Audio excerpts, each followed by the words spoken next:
Hey everybody, Scott Hogan coming at you here. We're going to be talking about wedges in this video and talking about the effects of what an old wedge face can do to the golf ball compared to a brand new wedge face.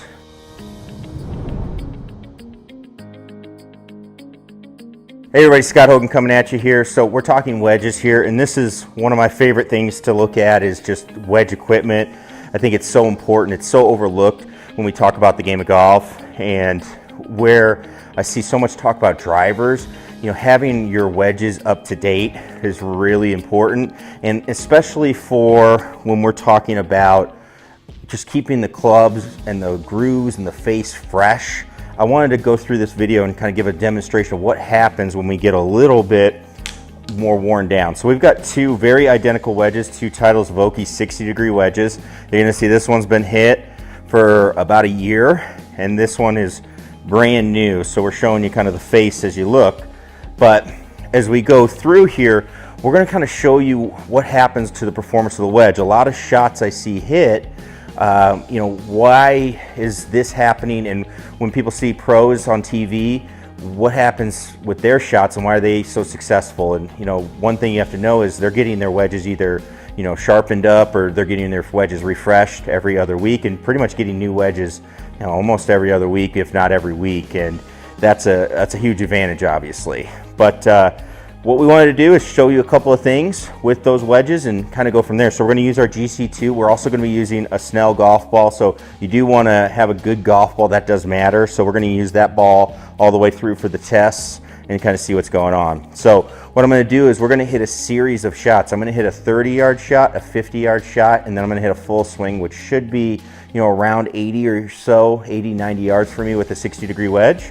And we'll talk about a couple of the differences as we go with launch angle, spin, and distance as we go. So we're going to start it off. I'm going to hit a 30-yard shot, 30-yard carry with this 60-degree wedge, and we're going to show you what I get as far as numbers go. So I'll just hit one with each, and I'll show you what we get. So set down the new one there. We're going to get the ball out and get into our spot. And so here we go. We're going to go for the 30-yard wedge, 30-yard wedge swing. Okay. Carried it 31 yards. All right, pretty happy with that. My launch angle on that one was 39 degrees. 39 degrees of launch. This, again, 60-degree wedge. 34.89 was my backspin. Okay. So we're going to switch it up. We're going to go ahead and get you the new one here. Let's see if we get any difference as we go. So again, trying to go about 30 yards if I can. Carry that one 29 yards. So pretty good. Right off the bat, okay, here's what happens. I launched it let's get that number. It's 31.8 degrees. The first one was 39. This one was 31.8 degrees. 53.70 on the spin. 53.70. So that's a massive jump in backspin. Why'd that happen? Well, as a wedge face gets worn out, it gets a little slick. As I feel it, you feel a little bit of the slickness that goes on, and the name of the game with wedges and your short game is friction. It's just, all right, I need to get the ball to grab the face. So when it gets a little bit more slidey, what happens is, as this club hits, it's going to slide up towards the top part of the face, and it's going to start shooting up higher. So it gets a little harder to keep the ball and the trajectory the same, but also it's just harder for it to grab and generate some spin. So right off the bat at 30, that was a massive difference. So we're going to go ahead and let's try it out at 50. Let's see if it continues or what happens. So 50-yard wedge swing, here we go. So that was 53 yards, not bad, a little deep. 36 degrees of launch, 51.28 spin. So spin went up, launched it a little lower there. So saw the spin go up, that was all right. And again, 53. Let's see what happens when we go with the new one.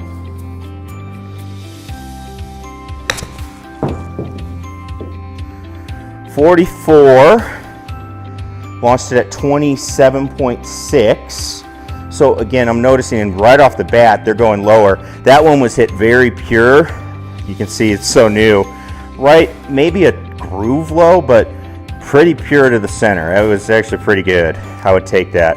I like launching them lower, so that was good. And then here's the spin, 7,500 RPMs. So again, we starting to see it. I did fly it a little shorter, again, probably maybe a groove low, I guess. It was 44 yards, but 27.6 degrees of launch. I like to see it somewhere in that 30 range. If I can get just under 30, that's pretty good for me. But 7,500 RPM spin, that's pretty crazy. And we're gonna go ahead and go for a full one, okay? And what I'm gonna do for the full one is I'm actually gonna hit 2 shots. And I'm gonna show you, we're gonna read off a couple of numbers as we do it. So here we go, we're going full lob wedge. Okay, and we're gonna do one more, and I'll tell you what these numbers read, okay?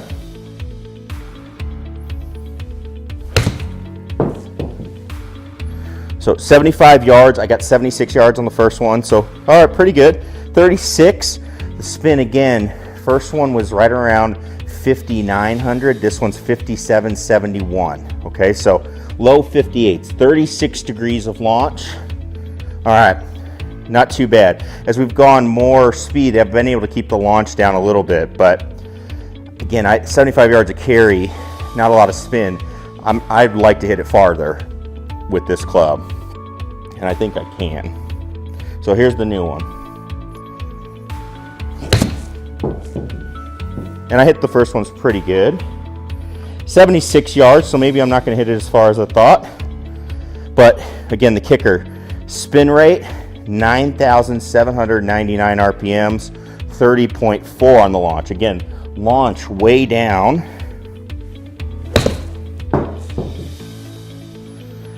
.74 yards, a hair fraction heavy. Even on a heavy shot, 87.32 on spin, 31 degrees of launch. So you can see as we get into newer wedges, you know, one of the things is with wedges, you want to be able to carry the ball in a consistent flight. So I would work on trying to hit it a little harder, I guess. I thought I could hit it a little farther, but that's all right. As long as I can be consistent in my trajectory, you know, especially if I'm hitting into the wind or controlling with the elements, that's critical. But you know, getting that spin so I can grab is really helpful as well. And so you can see the difference that the newer wedge has. I mean, we're talking a couple thousand RPMs. That's a massive amount of difference. And that all just comes from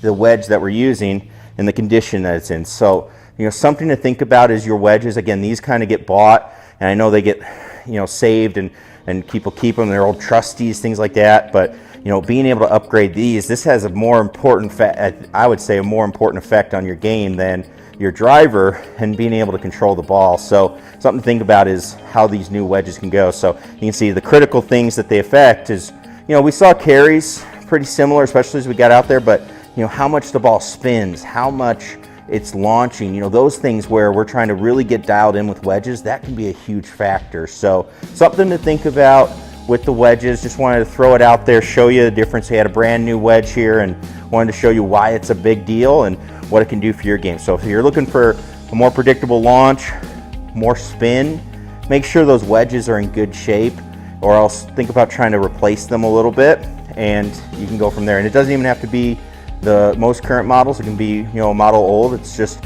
it's a good quality wedge, you're still going to be good. So again, hopefully this helps you as you start thinking about your wedge game.